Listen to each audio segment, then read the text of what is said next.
Moez Ezkir, bonjour. Bon. Vous êtes enseignant-chercheur à l'Université de technologie de Troyes et responsable de l'équipe de recherche environnement des réseaux autonomes. Alors nous allons parler d'industrie du futur. D'ailleurs, on parle aussi d'industrie 4.0. Est-ce que c'est la même chose et où est-ce qu'on en est en France exactement ?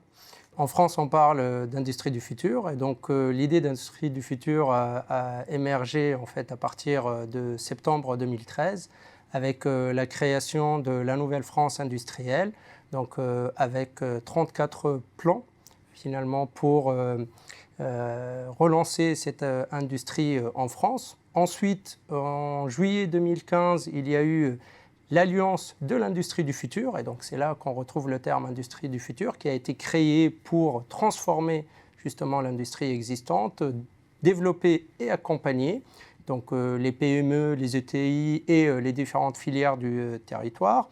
Et enfin, en octobre 2017, la création du label French Fab, donc sous ce gouvernement, justement, pour essayer d'accélérer la transformation de l'industrie. Donc l'industrie 4.0, par contre, c'est un terme allemand. Et donc l'objectif de ces deux nomenclatures qui sont très similaires, c'est justement de redynamiser le secteur, en tout cas en France, de l'industrie et de le rendre plus connecté, plus basé sur les nouvelles technologies et justement les technologies du futur. Alors justement, j'allais vous demander, est-ce que vous avez un exemple d'application concret à nous donner ? Alors oui, tout à fait. Donc effectivement, le fait d'avoir des technologies du numérique rendent les fournisseurs, les producteurs, les clients, les machines, les robots connectés. Ça leur permet d'interagir, d'avoir une valeur ajoutée. Et donc concrètement, un exemple qui est souvent cité dans le domaine de l'aéronautique, c'est par exemple la maintenance prédictive. Donc on a des capteurs sur les machines qui suivent leur évolution et qui permettent d'avoir beaucoup plus de productivité, d'efficacité. Donc on parle justement de l'ordre de 35% de gains en termes d'efficacité, de productivité. Un autre exemple beaucoup plus proche par rapport aux utilisateurs finaux, c'est la voiture connectée aussi, donc l'industrie automobile qui fait évoluer la voiture qui jusque-là était un objet mécanique à presque une couche logicielle sur 4 roues, je dirais. Alors vous parliez de l'Allemagne tout à l'heure, justement, comment est-ce que la France se positionne par rapport à ses voisins européens et notamment l'Allemagne ?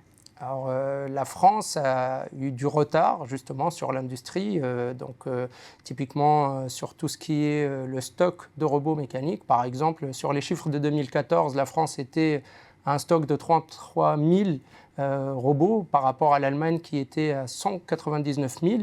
Donc la France a un retard. Donc sur ce lancement de l'industrie du futur, de l'industrie 4.0, l'Allemagne s'est lancée en 2011. Et donc les dogmes ne sont pas les mêmes. L'Allemagne veut rester le leader mondial de l'industrie et de la robotique, alors que la France, finalement, elle a connu d'autres dogmes. Déjà, à partir des années 80, c'était la société post-industrielle. Dans les années 90, c'était la nouvelle économie et dans les années 2000, c'était une entreprise sans usine.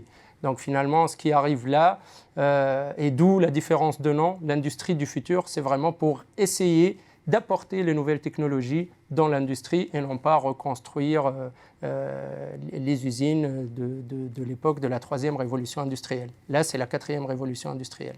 Et alors concrètement, pour les chefs d'entreprise, quel va être l'impact en matière de recrutement ? Justement, ça va être des nouveaux profils qu'on va rechercher. Et quel impact ça va avoir sur les besoins de formation, par exemple, des employés ?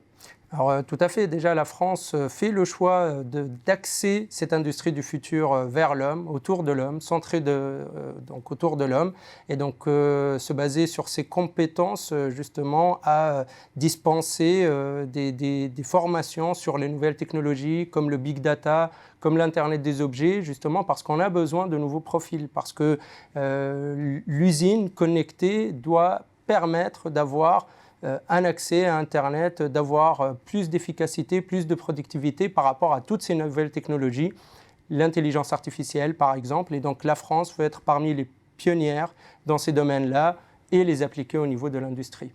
Merci Moez Ezkir pour cette analyse sur les enjeux de l'industrie du futur. De rien.